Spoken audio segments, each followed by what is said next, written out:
guys. This is John. And this is Sethy. And this is Enduring Curiosity.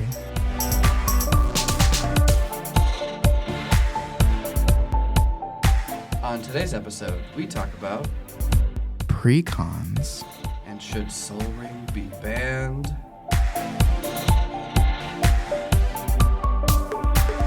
Hello, everyone. We're back.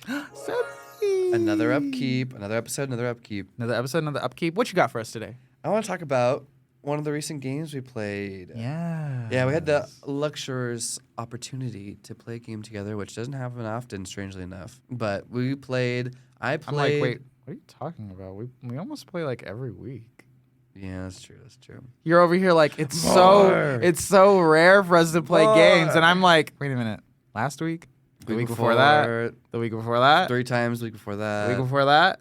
What was 3 times before that? Sethy, calm down. We definitely played 3 times 1 week before. Audience, it's not as evil as you think it is. Okay. Anyways, I played my Liesa Orzhov deck, and you played Coma. I played Coma, and we did a pentagram, which was neat. Yes. It's cool, I guess.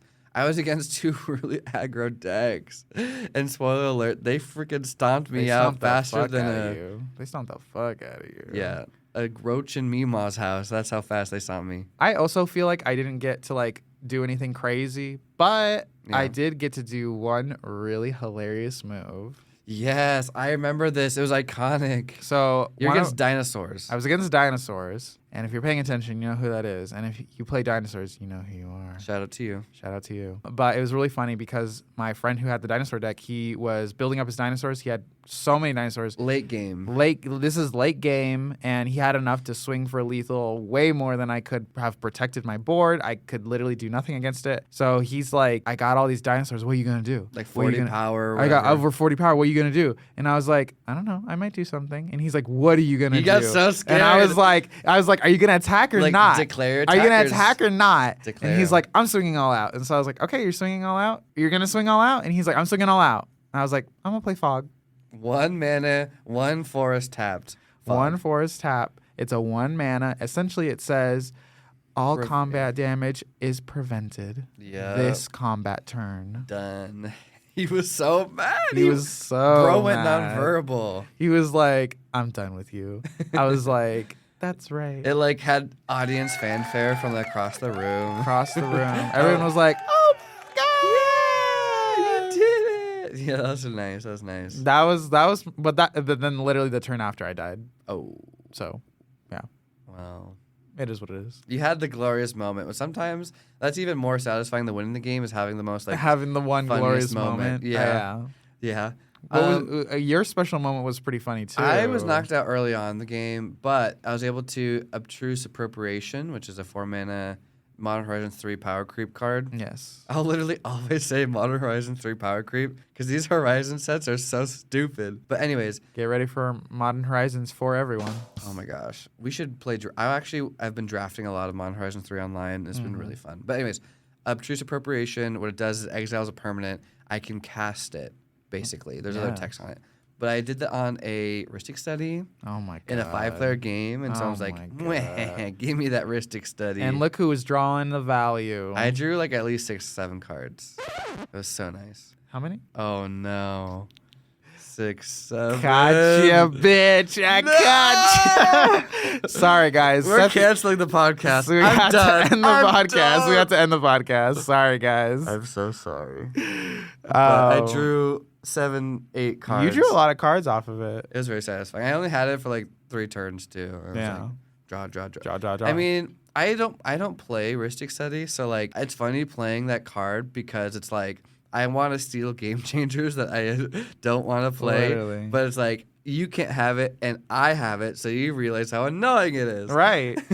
Be like, oh, did you think you were gonna get value? Yoink. Yoink. Mine. I did hate having to ask, do you pay the 1 every time? But it's fine. I know. We need like one of those like a paddle board. It's like, do you pay the 1? A paddle board or like or that like those red buttons that you press where it's like, do you pay the 1? Do you pay the one? Right. Do you? Just to And like repeat just so myself. that way you don't have to say it every time, and you can just press the button. Because I feel like pressing a button is a lot more fun than That's just even more annoying. maybe for them. Yeah, for them, but for me, I had fun. So it was a good game nonetheless. I noticed that like playing Pentagram, that deck is crippled because the big strength behind it is that it drains based off how many opponents I have. Yes. Only having 2 means I drain 2/3 less than what I normally do. Yeah. It's like Gray Merchant of Asphodel, 2/3 is effective. It was like, oof. You didn't rough. gain as much life, Right, and that got me out of the game real quick. but it's still fun. Good Still games fun. nonetheless. I had Still a good fun. time. Yeah. Cool. All right. That's our upkeep. That's our upkeep, y'all. Let's move on to main phase. Enduring curiosity. Enduring curiosity. Main phase 1. Let's get into the meat and potatoes. Ooh, the meat and potatoes and the ham. The ham, lamb. The ham, lamb. I know. I wish I remembered it. I love that song. I play it every Thanksgiving.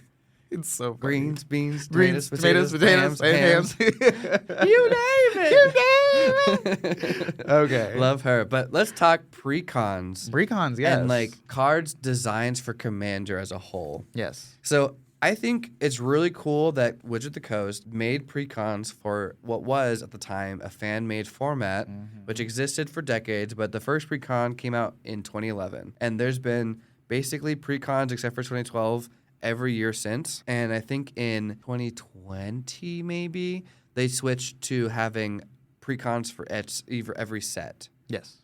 And so before it was like 5 precons for the year, 5 for the year, 5 for the year, and then it suddenly became like 8. It started ramping up. Yeah, some sets had 2, some sets had 4, and so it became like 8 to like 10, 8 to 12. We saw a mixture this year. Yeah, We saw some that made a lot, and then we had some sets like famously the Avatar set, which had no precons. 0. No precons whatsoever. Thank God Spider-Man had 0 as well. Oh my gosh. Shots still? fired, catching strays. You always will take a chance. You will always take a chance to shoot a gun at Spider-Man. Fuck Spider-Man. Fuck Spider-Man.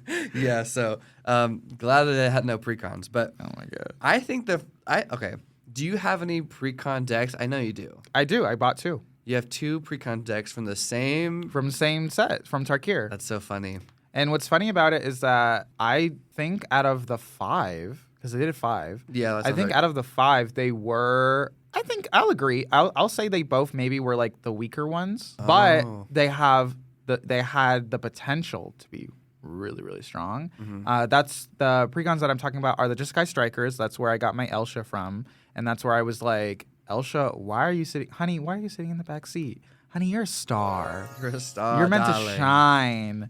And then my other one, which was the Zergo Stormrender, that was the face commander, and that one was like, oh, you have a good base, but you're holding onto this dragon. Get this dragon out of the way, Right. baby. I remember once we started talking about precons, I mentioned to you because you were like, "What is up with this stupid ass card in my precon? It's so annoying. It's not even that good." Oh yeah. And I mentioned that subtle text that some of you guys might not know is that precons are designed to have really cool synergistic cards.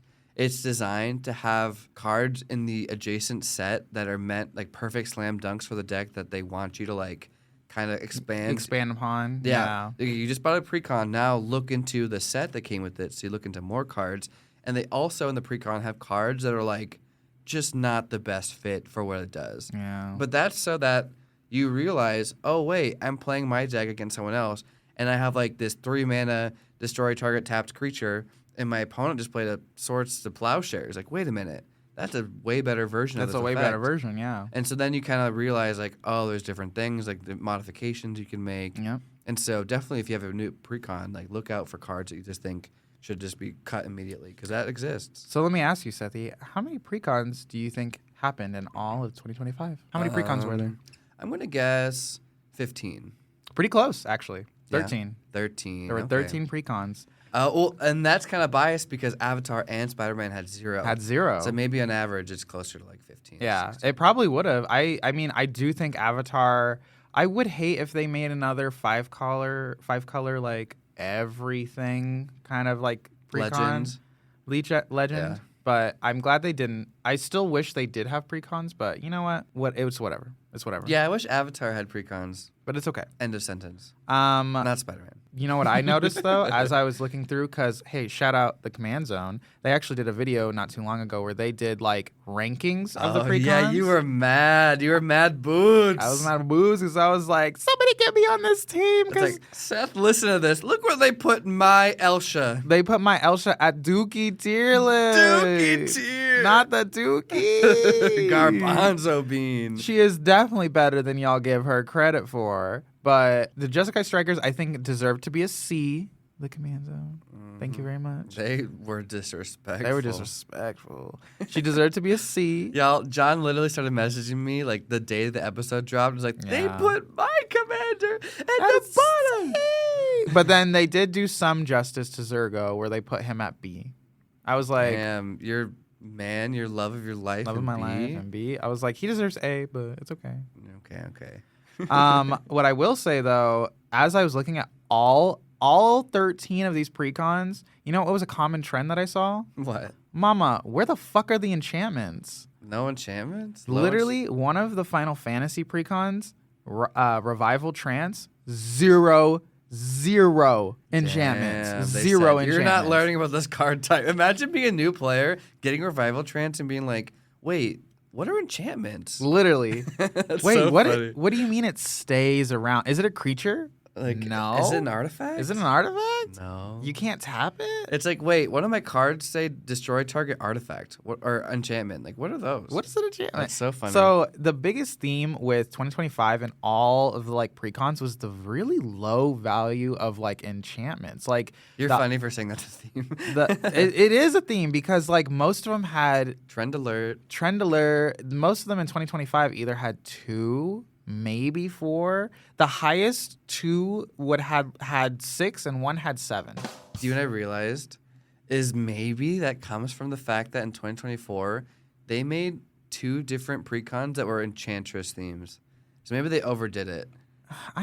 But it's only 2 precons. Like, yeah, but like those probably had like 20 enchantments each. So they're like they made like 3 times as many enchantments that year. So what are we? Slow down. So yeah, well, what are we saying? We go bigger. We go none at all. Yeah, it's like we gotta slow down. Like 0. We used our budget on enchantments. We gotta go. We gotta cut. And the thing is that it's funny because like the Jeskai Strikers, for instance, like the Shuko and Narset, for instance, like I actually was like reading Shuko and Narset's ability is that it actually would work really well with auras. Because essentially the second spell you cast, all it's saying is as long as it targets something. So mama, an aura targets. Mm-hmm. Make 2 auras. That'd be nice. So it could have been really good. I don't know. And they just didn't put enough auras, I felt, in that deck. Okay. But anyway, just to say, like, for me in general, what I saw from the precons, also 2025, there was a lot of good precons. Like when the Command Zone was ranking them, most of them ranked C or higher. Yeah, 2025 was a good year. I think they're definitely like perfecting the precons and like they're really strong nowadays. Like I'd say like maybe like 8 years ago, it's like precons were like hit or miss if they were actually really good decks or whatever. Right.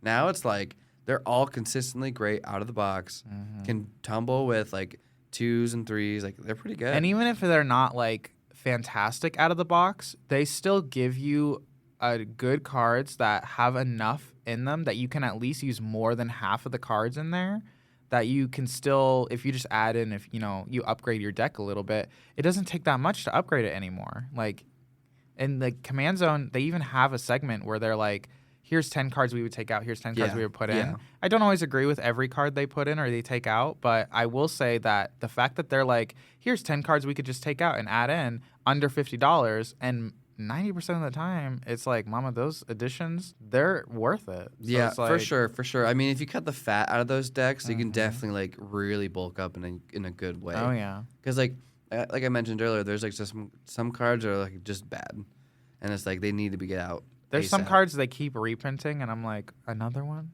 Yeah, I remember Zatalpa was one they'd reprint like every year and every precon. It was like, guys, chill. It's It's like a double strike, big old indestructible dragon or dinosaur, but still too much. I have Too a game much. for you, John. Let's play. I love playing games. So I looked into the first Precon ever and all the ones moving forward because I started playing maybe when there was batch 3 of Precons. And I'm like, I remember my brother got like one of the 2013 ones or whatever. And I was like, whoa, that's kind of cool. He bought a bunch of them. And I remember I really wanted to play Jaleva, one of the Grixis commander of like the second batch of Precons, because I thought she was so cool. But unfortunately, I don't think she really scales well into modern day Magic. She's just kind of weak comparatively. And the deck was a mess. Basically what she does is that she, like, when she enters, she exiles everyone's top 4. Okay. And she can cast instants and sorceries when she attacks for free. Okay. One of them for free. That sounds not bad. It's not bad, but like considering most people don't really play big instants or sorceries, that deck had a huge slew of big instants and sorceries, and so like, but like no real ramp to play them. And so it's like if you accidentally draw one, it's like, ooh, that's not good. Actually, she was kind of cool. That cycle had cards that were like, depending on how much mana spent to cast them, is how many cards for her. How many cards you exile from every player? So is it just when she enters? That's the only time you get to exile the Yes. cards, and that's it? Yes. Oh yeah. I'm telling. So like, you'd want to sacrifice her to replay her for 6. It's like no, and it's like, and I think it says like when you cast her from the command zone or something like that. So it's like You can't even blink her. bring her back to your hand. You can't blink her. It's like I'm telling you, like it was just rough back then. Like some commanders are just like duds. Unfortunately, her art's gorgeous. I actually had her art as like my screensaver for the longest time. But anyways, okay, it's a true or false game. We're gonna go each year of Precons with a new different question. Okay. Okay. The I'm first, ready. The first year has multiple. Wait. What's the prize? My love and appreciation.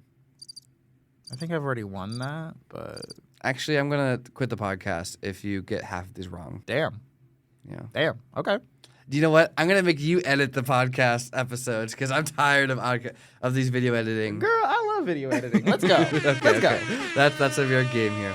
Okay, 2011. Yes. Let's start with true or false. They're all bonus points if you can name the card. They're all true? True. True or false. Okay. Was there a deck that now has an illegal card in it that got banned? This is you said the 2011, the first batch of Precons. I'm gonna say true. It is true. Can I guess it? Yeah, you're not gonna guess it. Oh, I'm not gonna guess it. I don't believe in you. Is it not a well-known card? No, it was banned in 2011 or like around then, so it's been banned for a long time. People forgot about it.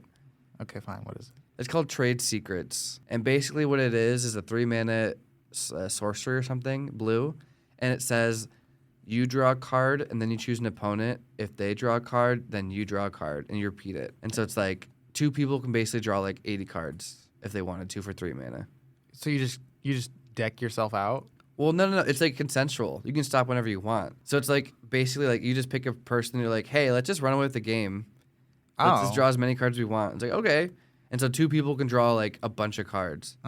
Okay. Target opponent draws 2 cards, then you draw up to 4 cards. That opponent may repeat this process as many times as they choose. So like... I ask you, John, do you want to draw 2 cards? You say yes. I draw 4 cards. Up to 4. And then now it comes to me, so then I can ask you, do you Yes. want to draw 2 cards? And then I draw 4 cards? I think it's like you repeat the draw 2, and I repeat the draw 4. Oh, okay. I see. So you purposely deck yourself out, and then you play like the Laboratory Mania? It's up to. You don't have to deck yourself. But like the fact that 3 mana can draw you 80 cards if you want to is so stupid. Okay. It's like you just need a buddy. And the buddy's like, yeah, I can also draw a lot of cards. Why not? Okay, I can see that. Like I'll draw 60 cards. I'll draw whatever. You know what I mean? And it's like, that's ridiculous that like on turn 3, someone can just like draw their whole deck. You know what I mean? Okay. That's really strong. All right. Maybe like nowadays it wouldn't be banned, but I still think it's a crazy card. Yeah. Okay. True or false? Was there soul rings in all the Precons? And all the Precons? In 2011, all 5. I'm going to say false.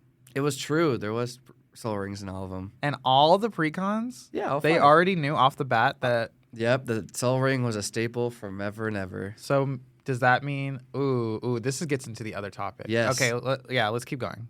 Should it be banned? Who knows? Okay, next question for 2011 still. Was there mass land destruction in one of the decks? On one of the Precons? Yes. Yeah, I'll say yes. Yes, there was. There was a card called Armageddon. Ruination. Oh, okay. Destroy all non-basic lands. Oh, that's not that bad. It's brutal. Non-basics, though? Yes. And you play a lot of 3 colors. Look at your lands and see how many basics you really have. It's probably like 10 basics total. Don't be looking at them. So, yeah, hide them because they'll be destroyed.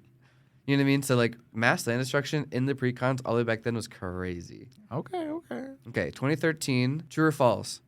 Was there a day 0 errata to one of the commanders? Do you know what that Oh, that means like before it even comes out, they're like, oh, we made a mistake. they made a mistake. We have to add something to the card or take something off the card.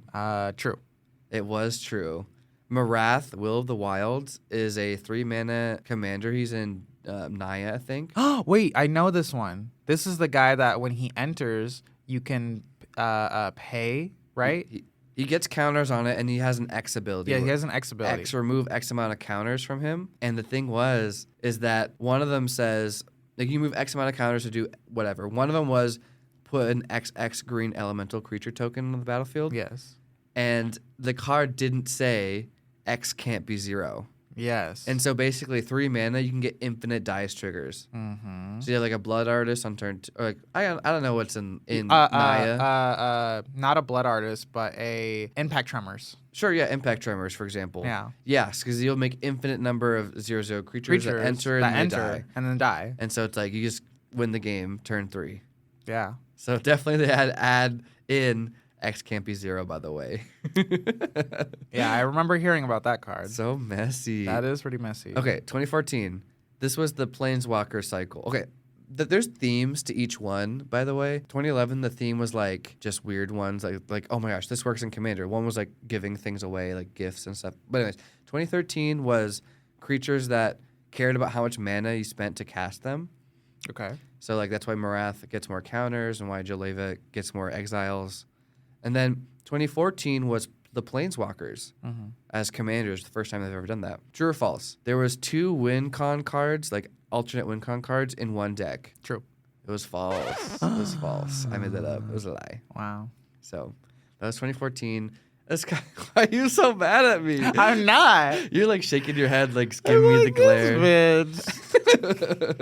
Okay, 2015 was like the experience counter Planeswalkers. Oh, okay. Those are really cool. The question for that was there an Infect WinCon in that deck? True or false? True. False. I made that up as well. They've never made a Infect Commander Precon? No. Well, actually, yes, they have. In like 2022 or something like that, they made a couple. Oh, just not 2015 or Yeah, 2015. no, there was not an Infect Commander back then. 2016, what actually would have been crazy because it's like Planeswalkers, so like Proliferate would have been nuts in like that deck. But there was no Infect Commander. Okay, 2016 was the 4-color commanders. Okay. And then the question is, before 2016, there was 0 4-color legends. Is that true or false? False. There was not. Yeah, this was the first time that they had 4-color legends. So I got that wrong. Yeah. Fuck you. You're going to be editing. I'm going to edit all of the wrong answers out. Where I'm just going to make you say true to all of them. Oh my gosh. Okay. Go ahead. But isn't that interesting? That literally 2016 there was no 4-color commander. Honestly, it shows though. Yeah. I mean, nowadays, looking at the commanders, we probably have more 5-color commanders 100%. than we have 4-color commanders. Even then, there was a bunch more 5-color than 4-color. Yeah. 4-color is just like hard because when you design 4-color, it's not about what it can do. It's about what it can't do. Like, what color is it missing, you know? Yeah. Like, if you're missing red, then, like, your deck can't be, like, really hasty, aggressive, like aggro. Yeah, and, like, if you're missing black, you should not have a lot of sacrifice triggers. Yeah, like, there's things, like, it's more so defined by, like, what it's missing, which is kind of interesting. Let's do another one. 2016. Okay. True or false? Did they print the most popular commander of all time at that point? True.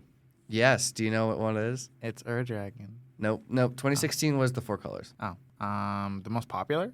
Of all time at the time, yeah. 4-color? Is it one of those, like, duo? Not partners, although partners are very popular. Partners debuted in that set as well, in that pre-con bunch. Most popular 4-color? Damn, you got this right and you didn't even know why. Damn, you should have got this one wrong. Hey! You didn't even know why. All right, who is it? Bitch, I don't know. Atraxa.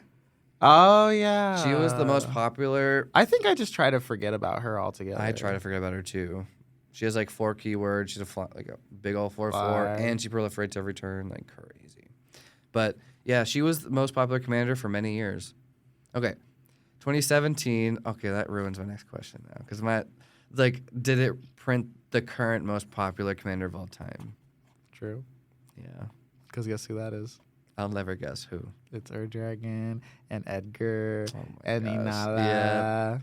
Yeah. Inala isn't the most popular. She's not the most popular. She's the most powerful, as we discussed on our Eminence episode. Right. As I remember, Sethy was very wrong about that. You were very wrong, Miss Thing. Don't hush right now. Audience, let me tell you that she finally proxied an Inala deck. Yes, I proxied an Inala CDH. And Sethy was like, look at this infinite combo. 1 card infinite combo. One card infinite combo is really 10 card infinite combo. It searches for the cards itself. And so you just need 1 card to combo. Okay, 1 card searches for 10 cards. So in my book, sorry mama, that's a 10 card infinite combo.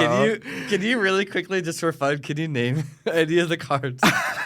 Can you describe any of the Cabal Ritual? I don't know. Is that one of them? Maybe. Snapcaster Mage? No. Spellseeker. Yeah, Spellseeker is the 1 card combo. There you go. And I'm done. Okay. Werq. And that takes back all my wrong answers. You win! I win! Congrats. Anyway, it's very funny because Mister's over here like, look at how powerful this is. And I'm like, mama, my brain hurts trying to watch you combo. Yeah, that 1 card combo is very complicated. Anyways, but that's all the questions I came up with because after 2017 is when they made, I don't know, actually. I just lied. I just stopped there. So that's like, I started paying attention after that. Yeah, I was like, there's so many Precons nowadays. I'm going to just let it go. I mean, I quizzed you a little bit about the 2025 Precons. Yeah, you're pretty knowledgeable about this year's. Did we do a 2025 Precons in review for the year? Maybe we should do that. We haven't done that yet. Maybe we should. And we should rank them, and we should be like, see the command zone? This is what you actually should have rated. This is a hate episode. Like, y'all were so messed up for dissing on my mans and my NBs, my Elsha.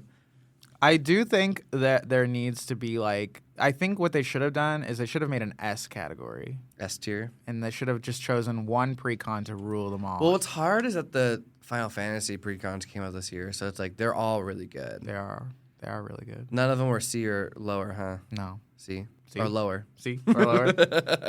Yeah, none of the Final Fantasies ever dipped below a C. Yeah, they're so good. I guess if I were to rank them, if we're talking about like, okay, so let's say D is definitely don't recommend. Don't recommend. Okay. F C is probably like average. B is probably like above average. A is probably like very well performing, and then S is like this is the best one of the year. If you only buy 1 Precon of the year, this is the best. And honestly, I'm just saying it right now. I'm gonna give S to the Edges of Eternity, the Hearth Hall. Yeah, the Jund one. The Jund one. Yeah, that's a good one. That one had, not only were both the commanders synergistic with each other. It literally was bracket 3. I had to redefine how brackets are defined. Literally. It had mass land destruction. It had mass land destruction, but on your own side. It was on everyone, I think. It was like if anyone, like more than 6 lands gets reduced to 6 lands type of thing. Oh. Well, either way, it was very strong. Yeah, for sure. It was very strong. Yeah. But yeah, I think I don't have a Precon. I mean, you don't have a Precon. I've never built a Precon. My brother gave me his collection, which had Precons in it, but I don't own a commander that was Precon. And I kind of want to talk about like cards because I think it's like different, not in a bad way. If you play a commander that was designed for commander versus designed for standard or designed for modern or whatever, it's just kind of interesting. I don't have one. We should talk about Soul Ring. Oh my gosh, that card was not designed for commander. Mama, you can't say that. Oh, sorry. You can't say that because literally every Precon has come with Soul Ring. I know, yeah. Every Precon? Since day one. So what was Soul Ring made for then, Mama? Sounds like it's made for Precons. I love that take. You're such a newbie. You're like, Soul Ring is commander. We'll have to talk about it. Let's move on to that segment. Well, yeah. Let's audience, we're going to move on. But real quick, Sethy. Yeah? True or false? Oh. You will buy a Lorwyn Eclipse Precon. Maybe. Either Lorwyn or Strixhaven. Sethy, this isn't half-assed and on the fence. It's yes or no. Yes, I will! He's gonna do it! Update. I don't know if I'll buy it.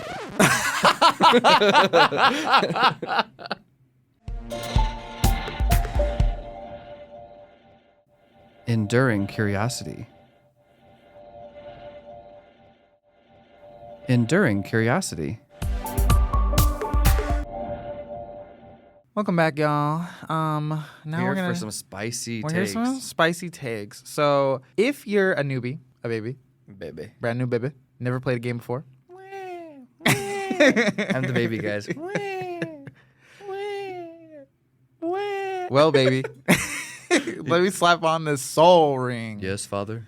And now you're a man. I'm grown. You with are my grown soul ring. with your soul ring. So everyone, if you don't know what a soul ring is, let's tell you. Okay, who does not know what a soul ring is? Raise your hand. Okay, be honest. Be Type a comment. honest. Say I didn't know what it was. Dan, do you know what a soul ring is? Yeah, Dan. You wearing the green shirt right now? I can tell you don't know what a soul ring is. Just put it in the comments. Put it in the comments. Anyway, soul ring is a very popular artifact. We're talking about staple cards. This is one of the most staple cards. Like literally, like this would probably be in my top 5 for most staple cards. It's probably the most synonymous card when it comes to Commander. Commander especially. Yeah. It is a 1-cost artifact that comes down and it taps for 2. It's 2 colorless. Insanely powerful. It's insanely powerful in the right decks. It is. No, in general, it's insanely powerful. Yes, I will say that. Sethy's making a stance. So why did you want to bring up this topic of if Soul Ring should be banned? Because I have a spicy opinion. Mama, who said that? You said that. Yeah, and I'll say Mama, it again. you brought this topic up. And I'll say it again. Should it be banned? You tell me. I don't think so. Because an interesting video came up by Joey Schultz. Yeah, our boy Joey. Joey made... Oh, if you want a treat, by the way, go to Joey's Instagram. Thank me later. If you're the gays and the theys, you'll either already know or you're about to get in for a treat. It's a treat. It's a treat. Anyway, Joey on Werq made a video recently talking about how Soul Ring is being used less and less as time goes on. Very interesting. Now, the biggest point that he was making was basically the reason was either there's 2 reasons really. Either one, Soul Ring wasn't thematic to the deck that was being made with it, like the most popular commanders that it could have been with. It wasn't thematic with it. Or 2, it was taking up space where it couldn't be used to pay for like commanders, or it couldn't be used to pay for color pips. Right. If you have like a lot of color pips and not enough generic mana costs, then it couldn't be as helpful for you. It's not as helpful. Do you think a lot of people think that way? Yeah, do you think a lot of people... You can't nod on the podcast, by the way. You gotta say something.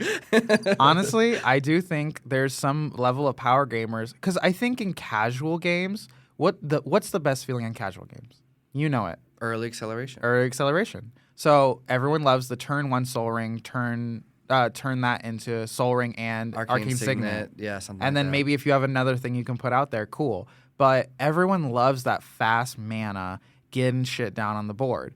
The thing about it, though, is I think as we have new, like, commanders nowadays, especially, like, when a lot of commanders, I feel like, are staying in the 3 to 4 range, most of those 3 to 4 ranges are, like, there's maybe 1 generic cost, and it could be of a 2-color deck, or it could be of a 3-color deck with 1 generic cost. So I think the Soul Ring is, like, it's still helpful in a lot of them, because basically what Joey was saying is that there's still over 60, or not, a little bit around 60% of them being used in like these like very popular decks.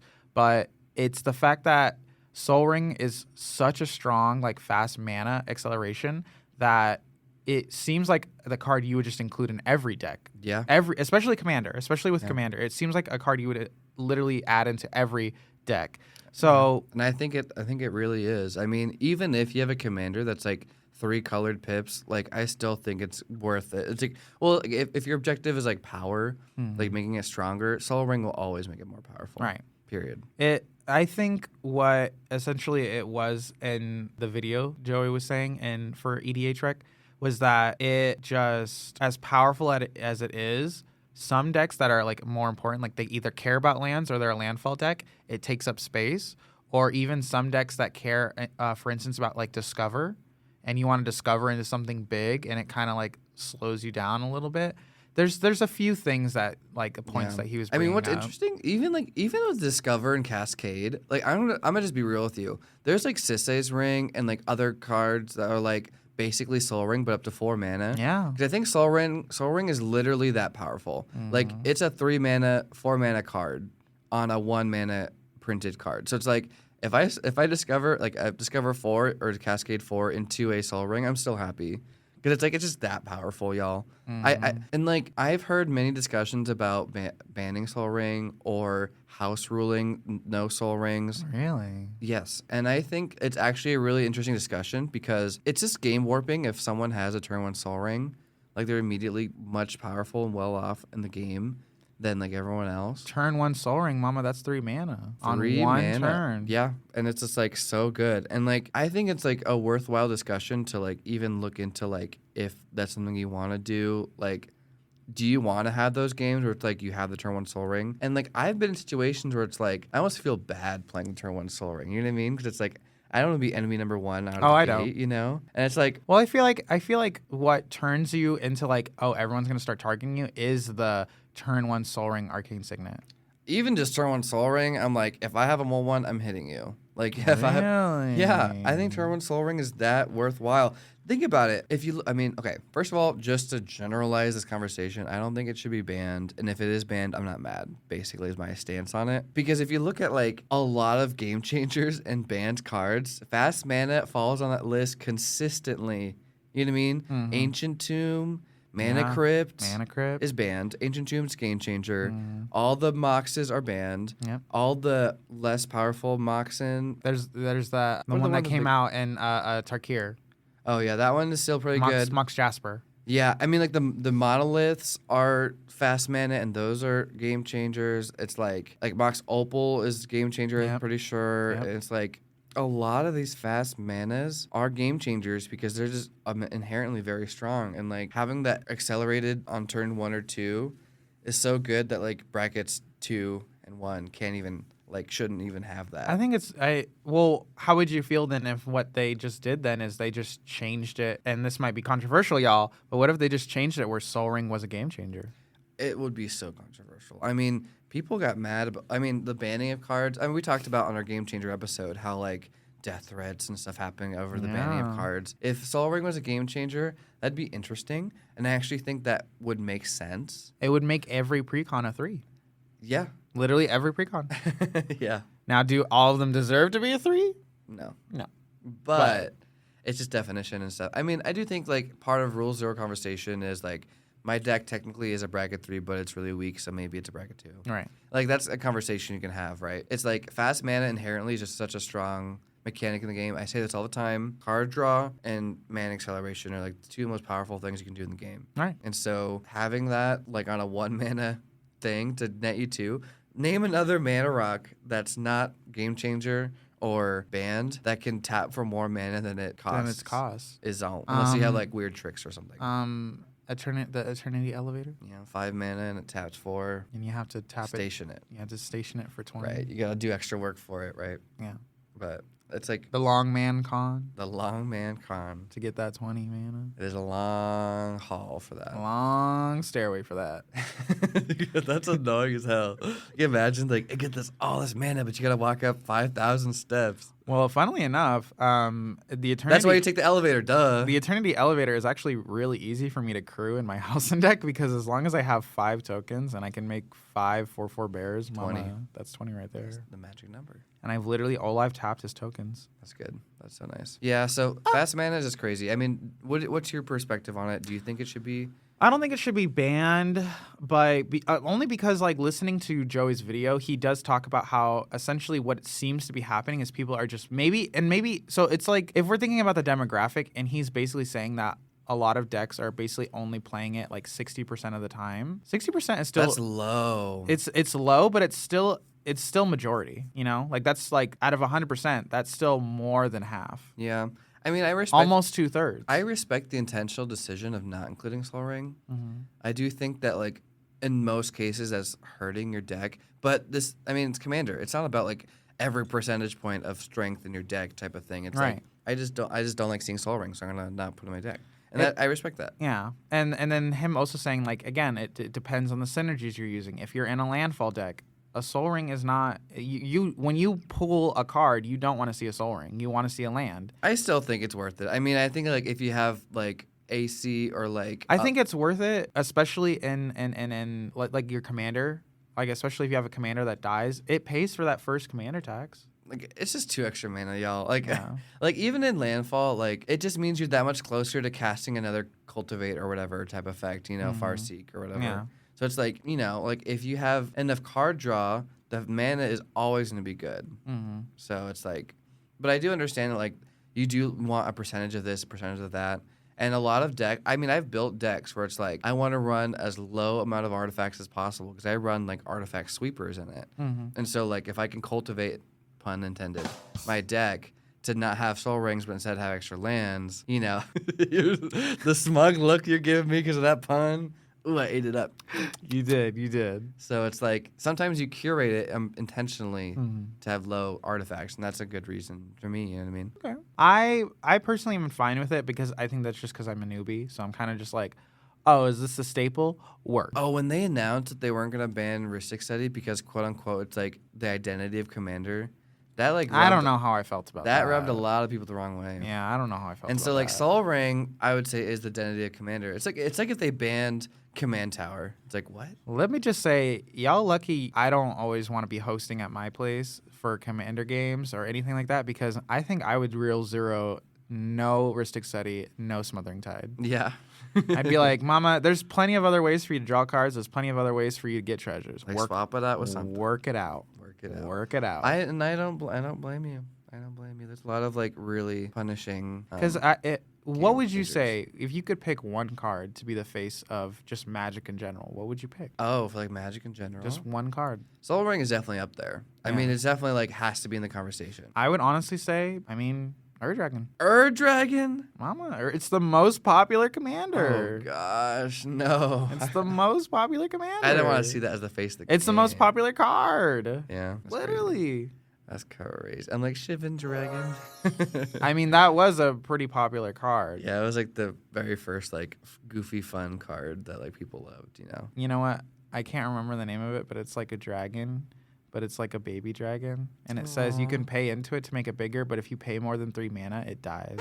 Oh. But it's a really cute baby dragon. Icarus Dragon. It's really silly. Oh. That's all I got to say about Soul Ring. Yeah, I mean, it's a cool card. It's an interesting card. Should it be banned? No. I'll say no. Should it be Game Changer? Maybe. Literally, yes. I think so. I think like it's the, well- the definition of what they have for fast mana includes Soul Ring. So like, why is it not? I think it would be interesting because that means, they've already been making like stronger and stronger precons, right? Dockside was debuted in a precon, so Yeah. that precon is a illegal deck. Yeah. So like they've done something like that before. I don't think it's a problem to say that like, oh, all the precons are now Threes. technically bracket 3, I but think that's maybe they fine. are weaker than 3. Like, yeah, just I think that's fine. be aware of your deck. Really, is ultimately the key. I think that maybe that would bring a lot of just like understanding to make all of the decks now 3s. You know, say Soul Ring is Game Changer now. Every precon is now a 3, and then that gives that. I feel like 3 is so in the middle, so it helps people like. What if you do get a precon and it does have a Ristic Study in it? You know what I mean? Like, that's a game changer. Imagine. That's a game changer. Yeah. Everyone are going to be buying that precon, but and Soul Rings are like on the cheaper side. So Yeah, I do see like the idea of like, wait a minute, now my deck's a 3, but I wanted it to be a 2. I promise you, there's lots of great cards that'll Well, then you replace can Soul Ring. Yeah, you can just cut the Soul Ring. Like a Llanowar Elves or Yeah. something. Like I promise you, like a Birds of Paradise. Like I promise you, you'll find something that's Right. just as good or Yeah. like similar in some way. Just as good maybe is not true, but like fits the similar role and like does what you need it to do type Yeah. of thing. So I do kind of have a hesitancy towards like naming all precons as 3s because like I don't think that like people know, like I don't think people realize that 2 and 3 there's a big difference in terms of like synergy and deck building that Oh, like yeah. you need to make sure that your deck is solid to be in 3s. Like 3s like have combos in it. You need to interact with the stack. 3s have like indestructible enchantments. Like I'm telling you, so many decks. Like y'all, life talk right now. I'm being real. look at your deck. Can you interact with an indestructible enchantment? Can you destroy it? A lot of people don't have interaction for stuff like that. You just got to think of things like that. I actually have a few things that can make my commander unblockable, and then I swing at you for Monk Link. You got player destruction. That's your interaction. And I'll do it again. And I'll do it again. Right. It's like you need to like exile target enchantment. It's like you have to have something that exiles enchantment. But you know what I'm saying though? It's like once you get to like higher brackets, you really got to keep in mind like, do I have something to get rid of a Gaia's Cradle? Because like if I see a Gaia's Cradle and that I will admit I have nothing. What I do not run is land destruction, but coming 2026, I think I'm gonna start looking for more cards to land destruction. Yeah, even if it's like something as simple as like a demolition field, that's like a land that you pay 2 and you destroy target land, they can find another land like a basic. That's still like I'm telling y'all, like if you like, there's just so many powerful lands. Like if you see like an Urborg, for example, I don't remember the one that like taps for how many swamps you have. I used to know off the top of my head, but. Cabal Coffers. Cabal Coffers, that's right. Mama, I am on fire recently. I am on fire. Good for you. But yeah, I'm on fire. Like you need to blow up the Cabal Coffers. Like I'm not joking around. You gotta destroy that. Like it's just like if you have a land that taps for 6 mana or more, like that's probably on average. Cabal Coffers is tapping for like 5 mana. I'm sorry, I'm not listening to anything you're saying. Can someone in the comments please keep track of every time I remember a card? Please. Please. I think it's 3 so far. True. That like you called that I couldn't. Not that it's a competition, but like I don't know. Your wealth of knowledge is growing. It's cool. I'm becoming a master, y'all. Master Uruguay over here. Final shout outs? To what? Irene the alien and Bosco. Where the fuck is my spell slayers? Right, Mama, I'm waiting for your. We're waiting. The show. Where's the show? I want the show. I'm excited for that. Yeah, for sure. And please come on our podcast. I don't have any shout outs. Wow. You know. Seth really said fuck y'all. My shout out is to Lorwyn and Strixhaven. I'm so excited. My shout out is to Joey. Oh my god, that Instagram. Y'all, I'm telling you. Go and look at that Instagram. Joey, do us just one favor. Just, I don't know when, I don't know where. Next time you play at like a Magic game night on some kind of like... We should see him at Magic Con Las Vegas. Does he go? Yeah. Oh, okay. I'll be like, can you just do one thing for me? Can you just like stretch real quick? With those short sleeves, can you just reach up in the air? Can we get... Ooh. What? Get him to wear a tank top. If you gotta encourage him to do what you do and wear a skank tank. I was very modest yesterday. Y'all, John loves a skank tank. I do love a skank tank. If you know him, I'm surprised. That's another thing. We need an episode where we need to talk about Magic merch, because I feel like we're only surface level scratching what could be some of the best Magic merch. You want to make a Magic skank tank? Absolutely. I feel like you have some like deep, dark secrets you want to talk about in that episode. So let us know in the comments if you want to hear John's dark, twisted ideas for. Or let us know in the comments what kind of merch you want to see. What was that face? No, I can't say it. I can't say it. Should we say it in the bloopers? There was like a naughty collaboration, not collaboration, but like reference to Magic, whatever. Anyways, bye y'all. Anyways, okay, bye y'all. You just listened to Enduring Curiosity. Feel free to check out another episode. And this is your host, John and Sethy. Bye.